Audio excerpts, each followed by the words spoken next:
జై గురుదేవ్. విదేశీ సంస్కృతి విలువలకు దుర్గతి. భారతదేశాన్ని ఆంగ్లేయులు పరిపాలిస్తున్న రోజులవి. మెకాలే ప్రవేశపెట్టిన ఆంగ్ల విద్యా విధానం కారణంగా భారతదేశంలో తెల్ల బుర్రలు కల నల్లవారు తయారైనారు. దీనికి మూల కారణం మెకాలే భారతదేశాన్ని క్షుణ్ణంగా అధ్యయనం చేసిన తర్వాత 1835 ఫిబ్రవరి 2న బ్రిటిష్ పార్లమెంటుకు తన నివేదికను సమర్పించాడు. ఆనాడు ఆ నివేదిక ఆధారంగా ఆయన పార్లమెంటులో చేసిన ఉపన్యాసంలో కొంత భాగం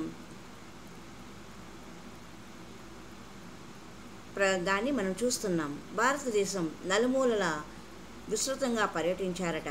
అచ్చట ఒక యాచకుడు కానీ ఒక దొంగతనం కానీ చేసేవారిని చూడలేదు అన్నారు.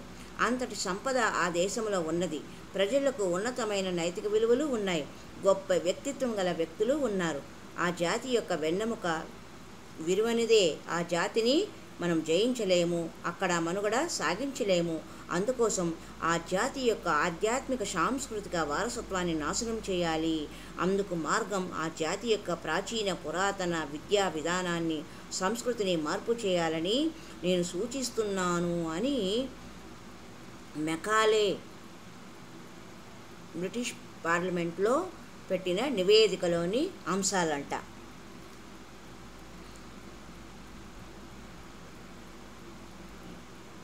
ఎందుకంటే భారతీయులందరూ విదేశీ సంస్కృతి, ఆచార వ్యవహారాలు, ఆంగ్ల భాష మంచిదని, తమవైన వాటికంటే గొప్పవని వారు భావించాలి. అప్పుడు మాత్రమే వాళ్ళు ఆత్మోన్నతి కోల్పోతారు, మనం ఆశించిన విధంగా పరాజిత జాతిగా మారుతారు అని ఆంగ్లేయులు భావించారు భారతీయులను. వారు అనుకున్నదే జరిగింది. ఇది వారి ఆశయము నెరవేరింది. తద్వారా మన దేశంలో చదువుకున్న వారిని ప్రభుత్వానికి అవసరమయ్యే గుమాస్తాలుగా తయారు చేయడానికి ఆంగ్ల విద్యా విధానం ప్రవేశపెట్టడము, మన సంస్కృతి సంప్రదాయాలు క్రమేణా విలువలు కోల్పోయి కనుమరుగు కావడం ప్రారంభమైంది.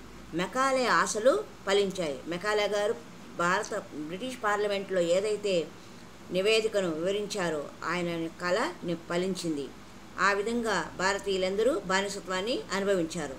భారతదేశానికి స్వాతంత్రం వచ్చి 70 సంవత్సరాల తర్వాత కూడా ఆంగ్ల విద్యా విధానం ఫలితంగా యువతలో స్వీయ సంస్కృతిని కించపరచడం, విదేశీ సంస్కృతి పట్ల మోజు పెంచుకోవడం కొనసాగుతూ ఉంది. తద్వారా గొప్ప వివేకము, విలువలతో కూడిన ఆచారాలతో సుసంపన్నమైన మన జాతి ఆత్మవిశ్వాసాన్ని పెంపొందించే సంస్కృతి పతనమవుతూ కనిపిస్తున్నది. ఈనాడు మన సంస్కృతి మమ్మీ డాడీతో ప్రారంభమై తల్లిదండ్రులకు కూడా శుభాకాంక్షలు చెప్పే వరకు వెళ్ళిపోయింది. నైతిక విలువలకు పెద్దపీట వేసే సమాజం మనది. మన సంస్కృతి సంప్రదాయాలు ప్రపంచవ్యాప్తంగా మన్నన పొందుతున్న నేటి యువతలో ఇంకా పాశ్చాత్య పోకడ దుష్ప్రభావం నుంచి తప్పించుకోలేకపోతున్నారు. పై చదువుల నిమిత్తము, ఉద్యోగాల నిమిత్తం ధనార్జన ధ్యేయంగా పాశ్చాత్య దేశాలకు వెళ్ళిన వారు తిరిగి రావడం లేదు. వారి విజ్ఞానం, అనుభవం మన దేశానికి ఏమాత్రం ఉపయోగపడడం లేదు.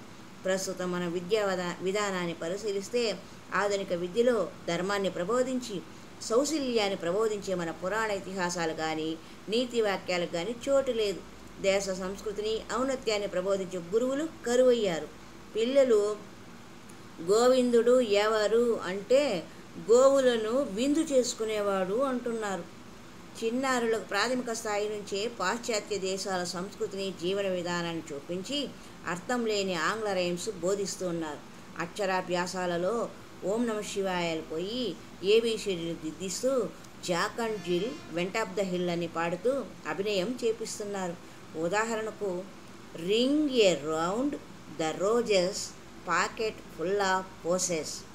ఈ రైమ్ గురించి వివరంగా చెప్పాలంటే ఆ కాలంలో వైద్యశాస్త్రం బాగా అభివృద్ధి చెందని రోజుల్లో ఇంగ్లాండ్లో కొన్ని రోగాల వల్ల ఎంతోమంది మృత్యువాత పడేవారట. ప్లేగ్ వ్యాధి లండన్లో వ్యాపించినప్పుడు పోసెస్ అనే ఒక రకమైన పువ్వులను జేబుల్లో నిండుగా పెట్టుకుంటే రోగాలు దరికి చేరవు అనే నమ్మకం ఉండేది బ్రిటిష్ వారికి.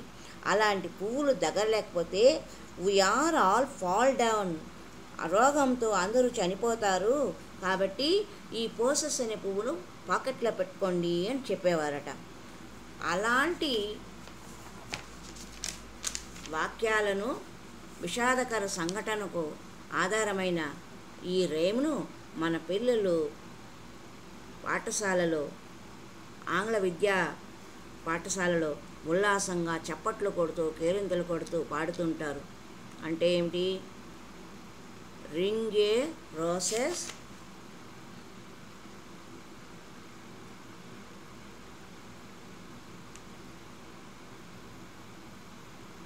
we are fallen possess అనే రింగే roses full of pocket full of posies అన్న రైములో అర్థము అదన్నమాట.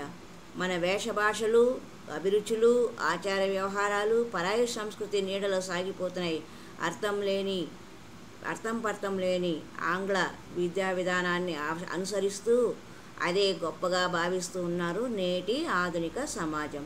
మహిళల విషయంలో కూడా నవనాగరికత పెరిగిపోయి తెలుగింటి వస్త్రధారణ, దేశీయమైన కట్టుబొట్టు స్థానంలో పాశ్చాత్య పోకడలు నవతరాన్ని తీవ్ర ప్రభావానికి గురి చేస్తున్నాయి.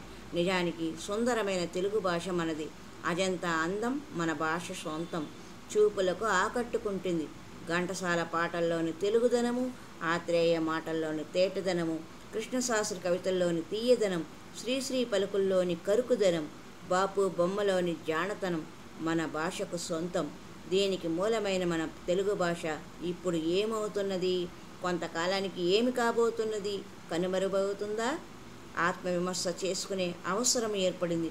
ఇప్పటికీ కొన్ని విషయాలు ఆంగ్లంలో చెబితేనే అర్థమవుతున్నాయి.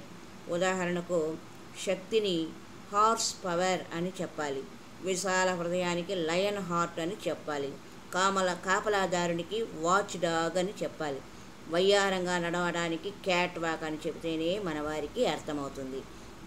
కానీ ఇలాంటి క్లిష్ట సమయంలో మన భాష ఔన్నత్యాన్ని మనకంటే ఎక్కువగా ఒక ఆంగ్లేయుడు గ్రహించి తెలుగు భాష వ్యాప్తికి కారణభూతుడయ్యాడు. ఆయనే తెలుగు సూర్యుడిగా చెప్పుకుంటున్న సిపి బ్రౌన్ గారు. 1798-1884 కాలంలో జీవించిన ఆయన సివిల్ సర్వీస్ సాధించి మద్రాసు కళాశాలలో తెలుగు నేర్చుకుని భాషా అధ్యయనం సాగించారు. మాతృభాషతో పాటు 7 భాషల్లో ప్రావీణ్యం సంపాదించిన తెలుగు భాష మాధుర్యంకు ఆకర్షితుడై తన జీవితాన్ని తెలుగు భాష వ్యాప్తికి అంకితం చేసి దాదాపు 5,000 తాళపత్ర గ్రంథాలను ఆవిష్కరించారు. ఈనాడు మనమంతా ప్రామాణికంగా భావిస్తున్న ఆంగ్ల తెలుగు ఆంగ్ల నిఘంటువులను తయారు చేశారు.